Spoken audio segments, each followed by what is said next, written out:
Welcome to competitive exams. International relations 1919 to 1933 का जो सिलसिला है उसमें आज जो हम टॉपिक डिस्कस करेंगे वो है द लुकैर्नो ट्रीटीज 1925। ये जी Germany, France, Britain, Italy, Belgium, Poland और चीकोस्लोवाकिया के दरमियान मुख्तलिफ एग्रीमेंट्स हुए थे 1925 में, जिसको कि हम लुकैर्नो ट्रीटीज कहते हैं। इस एग्रीमेंट में क्या क्या फाइनल हुआ था उसको देखते हैं। Terms of Locarno treaties. Terms में जो सबसे पहली और अहम बात थी वो ये थी कि तीन हॉस्टाइल कंट्रीज, तीन दुश्मन कंट्रीज यूं कह लें कि जर्मनी, फ्रांस और बेल्जियम, इन्होंने ये एग्रीमेंट किया कि वो तीनों अपने जो बॉर्डर्स हैं, अपनी जो उनकी जो बॉर्डर्स आपस में मिलते हैं, फ्रंटियर्स जो हैं, ज्वाइंट फ्रंटियर्स, उस पे उनकी वो रिस्पेक्ट करेंगे। मतलब उनको वहाँ पे किसी किस्म की खिलाफ वर्जी नहीं होगी कि किसी एक कंट्री की तरफ से दूसरी कंट्री पे बिला वजह चढ़ाई नहीं की जाएगी बॉर्डर पे। अगर कोई करेगा तो उस सूरत में बरतानिया और इटली जो है वो उसका साथ देगी जिस पे अटैक किया गया। मिसाल के तौर पे अगर जर्मनी बेल्जियम पे चढ़ाई कर देती है तो यहाँ पे इस ट्रीटी के मुताबिक, इस एग्रीमेंट के मुताबिक बरतानिया और इटली ने बेल्जियम का साथ देना था जर्मनी के खिलाफ। दूसरा जो अहम एग्रीमेंट हुआ था वो हुआ था जर्मनी, पोलैंड और चीकोस्लोवाकिया के दरमियान।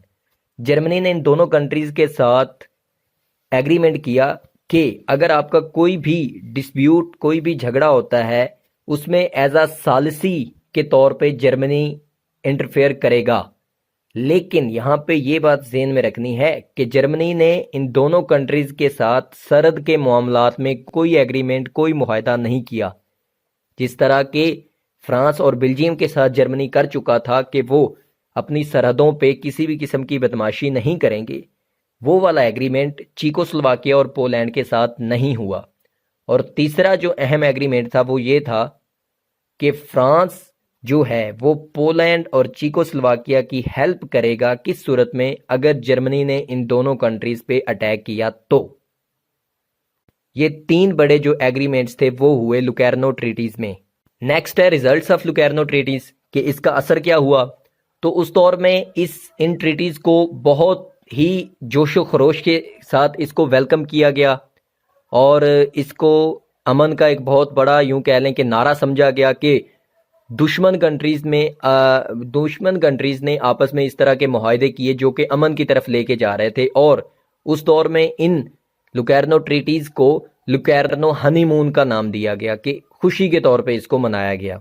दूसरा इसका जो बड़ा रिजल्ट वो ये हुआ कि जर्मनी, जिसको कि लीग ऑफ नेशंस में शामिल नहीं किया जा रहा था 1926 तक, इन ट्रीटीज करने के बाद, इन मुआहदों के बाद बाकी पूरी वर्ल्ड ने समझा कि अब जर्मनी जो है वो सही कंट्री है, वो अमन की तरफ जा रहा है, तो उसको लीग ऑफ नेशंस में शामिल कर लिया जाए।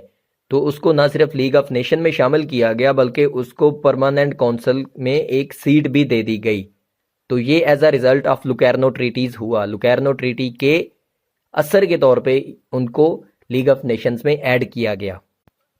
अब चूंकि ये मुआहदा जो था, इसमें जो जर्मनी के फॉरेन मिनिस्टर थे स्ट्रेसमैन और फ्रांस के जो फॉरेन मिनिस्टर थे ब्रांड, इन दोनों का बहुत अहम किरदार था और इन दोनों के दरमियान में काफ़ी ज़्यादा फ्रेंडशिप हो गई थी इन ट्रीटीज़ के बाद, इन मुआहदों के बाद। और ये अक्सर एक दूसरे से मिल जुल रहे थे।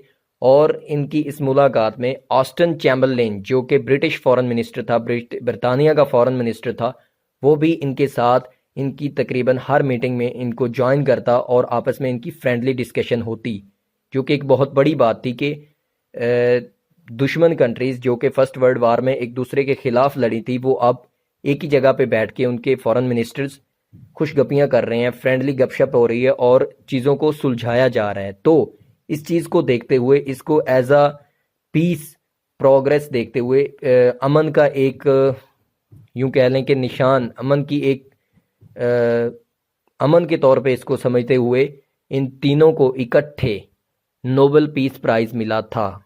अब आ जाते हैं ड्रॉबैक ऑफ लुकैर्नो ट्रीटीज। कि इसमें ड्रॉबैक क्या था, कमी क्या थी, नुक्स क्या था इस इन ट्रीटीज में, इन एग्रीमेंट्स में। नुक्स ये था कि जर्मनी ने फ्रांस और बेल्जियम के साथ तो मुआहदा कर लिया कि वो उनकी जो जॉइंट फ्रंटियर हैं, उनकी जो सरहद मिलती है जहाँ पे, वो किसी भी किस्म की बदमाशी नहीं करेगा जर्मनी। लेकिन जर्मनी ने चीकोस्लोवाकिया और पोलैंड को इस तरह का कोई गारंटी और कोई उनके साथ एग्रीमेंट नहीं किया कि वो पोलैंड और चीकोस्लोवाकिया के साथ जो उनकी बाउंड्री मिलती है, जहाँ पे सरहद मिलती है, वहाँ पे वो इस तरह की खिलाफ वर्जी नहीं करेगा सरहद की। ये एग्रीमेंट नहीं हुआ था और यही सबसे बड़ा ड्रॉबैक था लुकेर्नो ट्रीटी का, कि जर्मनी के पास यूं कह लें कि चिट यूं कह लें कि उनको इजाज़त थी, उनके पास जगह मौजूद थी चीकोस्लोवाकिया और पोलैंड की तरफ चढ़ाई करने की। और सबसे ज़्यादा ख़तरा भी इसी तरफ था कि ये जर्मनी जब भी कोई बदमाशी करेगा, जब भी कोई चढ़ाई करेगा, तो वो पोलैंड और चीकोस्लोवाकिया की तरफ ही करेगा। और यही लुकेर्नो ट्रीटी का सबसे बड़ा ड्रॉबैक था।